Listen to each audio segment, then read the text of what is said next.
Micki's Past, Chapter 5, Alone with Thoughts by Micki Flynn.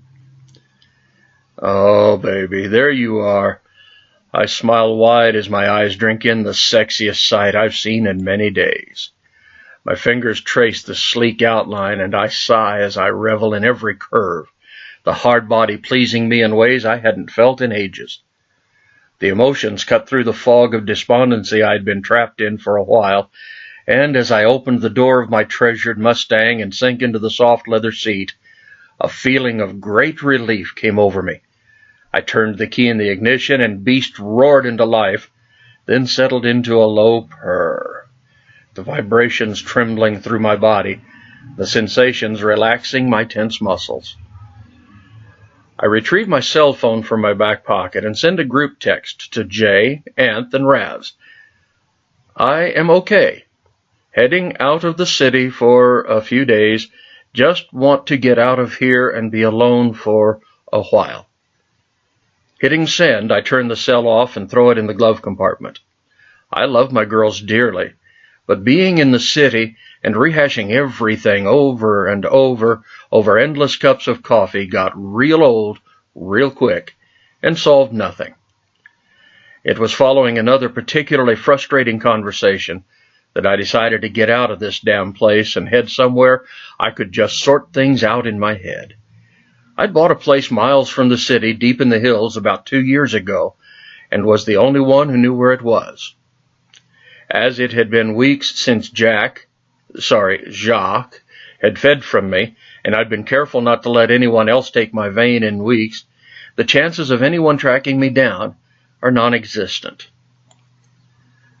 I cruised through the noisy city, the bright heights and hustle and bustle of it gearing up into a rowdy Friday night that ordinarily energized me, but held no appeal tonight. I rumbled past the Iron Mask on my way out and slowed slightly to see if I could spot the girls heading in. Trey and Ami look up as I recognize my ride, and I wave at them and then put my foot on the gas. I couldn't see the gang in the queue, and part of me briefly wonders whether or not I should stop and find out if they're inside. No, they would try to stop me or come with, and that was just not an option. I finally get past the city limits and am faced with an open, empty road. I push the pedal to the floor and beast springs into life, almost as if this is what my Mustang had been waiting for. The engine roars its pleasure at finally getting its head, and I speed down the highway, the trees rushing by in a blur. I roll down the windows. The wind whips my hair around my face, the cold air rushing and blowing all the thoughts of the mess I left behind me, leaving nothing but the excitement of a late-night, reckless, high-speed drive along the highway and deserted back roads. Finally, the terrain forces me to slow my pace. Reckless as I am, I didn't want to destroy the suspension of my car. Carefully, I make my way down the winding track to the cabin, my headlights bouncing as the Mustang deals with the potholes with minimal fuss.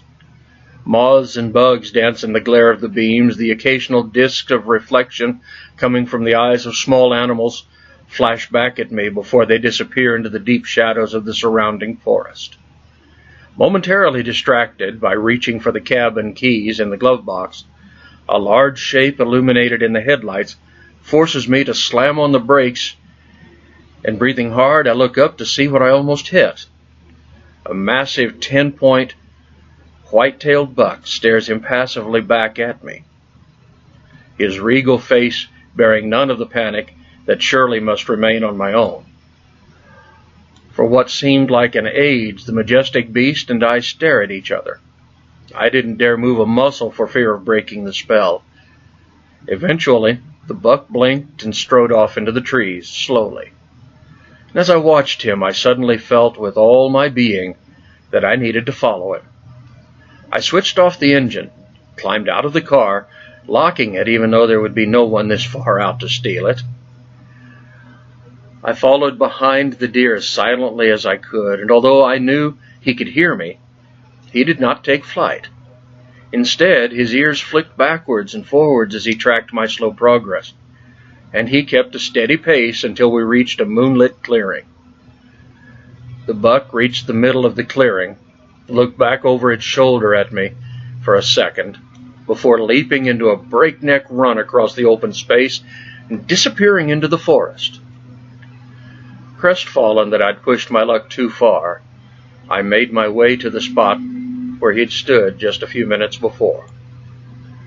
As I reached it, the clouds parted and a full moon shone with all its brightness, illuminating the clearing almost as if it were the sun beaming down on me. Gazing up, the sky was peppered with a billion stars, and the beauty of the moment was not lost on even a world-weary, jaded vamp like me. I breathed deeply and my soul eased a little. I've always found a peace when I'm surrounded by nature, and its beauty always grounded me. I was just thinking to myself that life was not that bad, and that I was lucky to be alive, when a loud hoot broke the silence and a barn owl swooped through the trees toward me. It made no noise, and the feathers gleamed as it swept by my head. The wind rushing in its wake was the only sound. As I watched it in wonder, the owl expertly made its way through the trees, back toward my GT that waited patiently for me, its headlights still cutting through the darkness. Grinning like a kid on Solstice Eve, I make my way back to the Mustang and climb into the car. Switch on the engine again and pick my way slowly to the cabin, eventually easing the GT down the small hill to the hollow in which my modest little getaway is situated. Began to feel a small amount of pride when I think of how run down what was originally an old hunting shack was, and how over the course of the previous summer I'd transformed it by myself into a cozy little hideaway, where I could just retreat to when everything gets a little too much to cope with.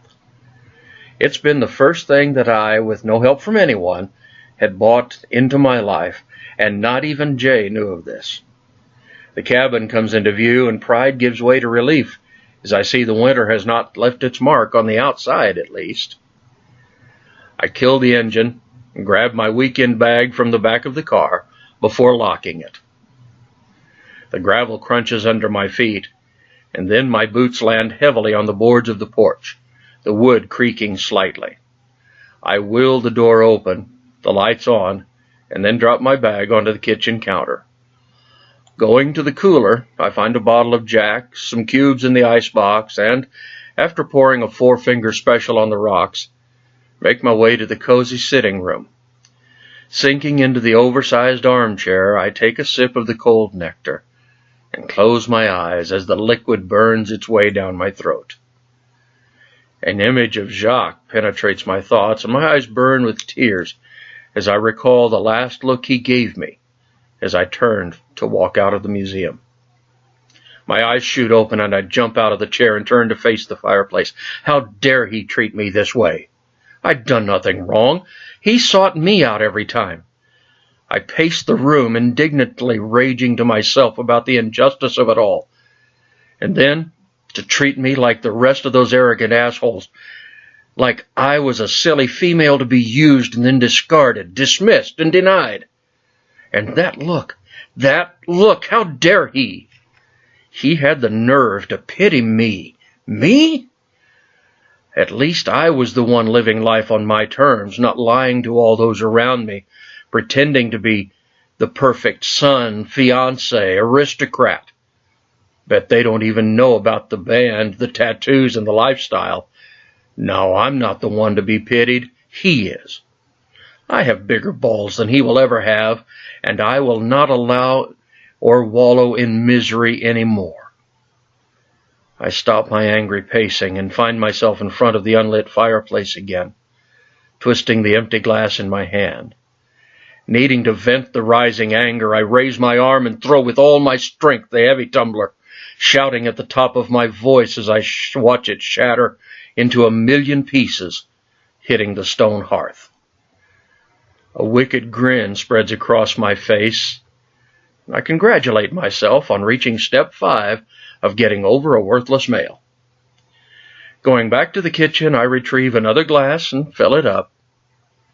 Few more nights of this, and I'll be ready to put step 6 into action.